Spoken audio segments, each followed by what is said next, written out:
احسن حاجه عندي غير كيدخل البرد هي نجلس هاد الجليسه هادي فوق الكنابي ديالي ونتغطى ونشرب هاد لاصوب هادي اللي كتدفي، وحيت ساهله بزاف ما كنعكسش عليها وكتوجد ليا في 20 دقيقه. كناخذ بصيله كنقطع قطع اللي كيكونوا صغارين، كناخذ طنجره ديالي، من الاحسن نديروا طنجره كبيره حيت غادي تسالى في داك النهار.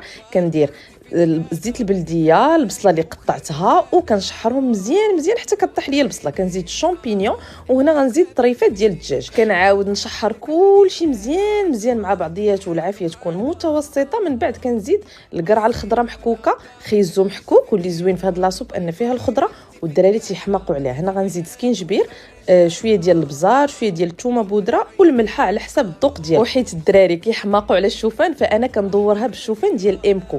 هنا كندير الجهد ديال نص كاس، كنشحر كلشي مع بعضياته. هنايا غادي نروي بالماء. بالنسبه للماء ديروا تقريبا واحد ايطرو حتى الايطرو ونص.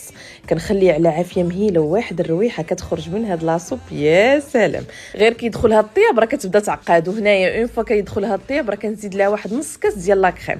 هنا غنزيد شويه ديال الربيع وصافي لاصوب ديالي وجدات اسهل ما يكون، ساهله لذيذه غيحماقوا عليها الوليدات. تقدروا تعطيوها حتى للدراري ليكول. هنايا غنغرف واحد الزليفه باش نستمتع بها.